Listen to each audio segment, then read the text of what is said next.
Karl Marx and Friedrich Engels है जो भी है, added their ideas to the body of argument. जो ऊपर बहस हो रही थी, जो दो वो थे राइटर्स, कैसी सोसाइटी होनी चाहिए, सोशलिज्म कैसा होना चाहिए, ये बताया था ना, तो उसमें उन्होंने थोड़े से और पॉइंट ऐड किए।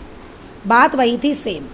कार्ल मार्क्स, जो भी गवर्नमेंट चल रही है ना, जो भी जहाँ पे भी सोशलिज्म है अब प्रेजेंट भी, वो कार्ल मार्क्स के आइडियाज़ से ही है, ये मेन है। और किसी का नाम कोई नहीं जानता, लेकिन कार्ल मार्क्स का नाम सब जानते हैं जब सोशलिज्म की बात होती है। अब उसने क्या कहा कि इंडस्ट्रियल सोसाइटी जो है वो कैपिटलिस्ट है। कैपिटलिस्ट मतलब प्राइवेट ओनर है, एक फैमिली या कोई एक ही आदमी पूरी इंडस्ट्री का मालिक है। Capitalist own the capital invested in factories. उन्होंने पैसा कैसे कमाया है?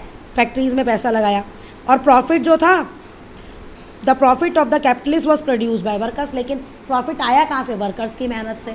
अब वो मिला किसको? जो वो ओनर है।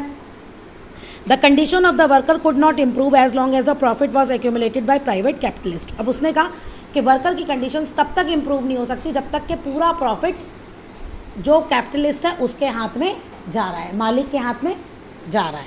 तो इसलिए उसने कहा कि मैक्स बिलीव दैट कि क्या कहा कि that to free themselves from capitalist exploitation, यानी वर्कर्स को अगर वो चाहते हैं कि भाई जो उनका मालिक है वो उनका एक्सप्लॉइटेशन ना करे, workers had to construct a radically socialist society.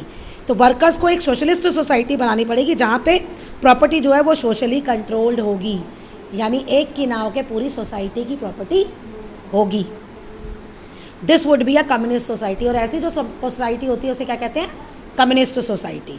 He was convince that the worker would, कहते हैं इसको ये विश्वास था कि वर्कर्स तभी इसी तरह से जीतेंगे, ठीक है, कॉन्फ्लिक्ट कैपिटलिस्ट के साथ जो उनकी लड़ाई है वो तभी जीत पाएंगे जब, मतलब अगर वो करें, वर्कर्स जो है, उसने वर्कर्स को कहा, मतलब उसने ये विश्वास दिखाया कि वर्कर्स कैपिटलिस्ट से ये लड़ाई जीत सकते हैं सोशलिस्ट सोसाइटी बनाने की। Communist society was a natural society for the of the future. तो कहता है नेचुरल जब आएगा, ये तुम आगे पढ़ोगे अभी कि रशिया में ना जो पीजेंट्स है ना, किसान, वो जो खेती करते थे, जो जगह थी वो थोड़ा यहीं से थी, सोशलिज्म से ही था, तो इसलिए उन लोगों को ना नेचुरल सोशलिस्ट कहा जाता है, रशियंस को, क्योंकि वो ये पहले ही इम्प्लीमेंट कर चुके थे। नेक्स्ट है आपका सपोर्ट फॉर सोशलिज्म। अब सोशलिज्म के लिए सपोर्ट कहाँ से आया? 1870s में socialist idea spread through Europe. ये सोशलिस्ट आइडिया कहाँ कहाँ फैले? यूरोप में पूरे फैल गए। To coordinate their effort, socialism formed. अब इन सबको एफर्ट को कोऑर्डिनेट करने के लिए जो पूरे यूरोप में था, है ना, सारे यूरोप में फैल गया था, तो क्या किया गया? एक बॉडी बनाई गई, किसका ना क्या नाम था? Second international. ऐसी एक बॉडी बनाई गई।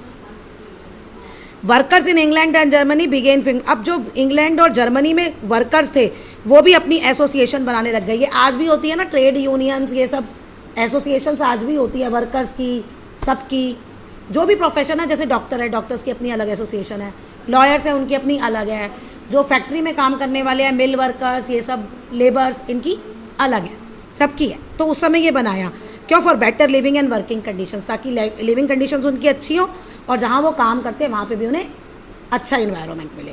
दे set up funds to help others in times of distance and demand a reduction of working hours and right to vote. अब वो क्या कहने लगे? उन्होंने फंड्स इकट्ठे किए ताकि कोई जगह दूसरे को हेल्प चाहिए तो उससे वो पैसे से उसकी हेल्प की जा सके। और उन्होंने ये भी कहा कि हमारे वर्किंग आवर्स को कम करो और वोटिंग राइट सबको मिले। जर्मनी में these associations work closely with social democratic party, यानी सोशल डेमोक्रेटिक पार्टी एक अलग थी और ये एसोसिएशंस उसके साथ ही काम करती थी, मिलके काम करती थी।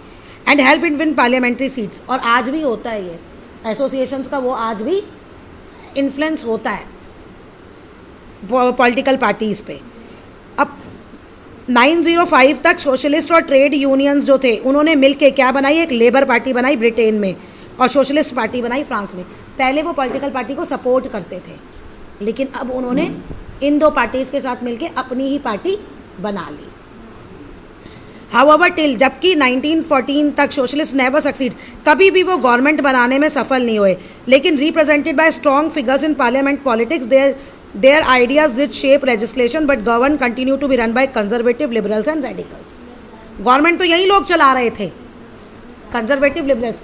और वो जो यूनियन वाले थे जिन्होंने अपनी यूनियन बनाई थी, अलग पार्टी बनाई थी, जैसे अब इंडिया में देखो आम आदमी पार्टी अलग बन गई ना, लेकिन उसकी गवर्नमेंट तो नहीं है ना, सेंट्रल में उसकी गवर्नमेंट तो नहीं बनी ना, ऐसे उन्होंने पार्टी बना दी। लेकिन तुम ये देखो कि वो कुछ सीटें जीत के पार्लियामेंट में तो गए और वहाँ अपना वो ओपिनियन तो रख सकते हैं, तो मतलब वो असर डालते थे डिसीजन मेकिंग पे, लेकिन उनकी गवर्नमेंट नहीं बनी थी।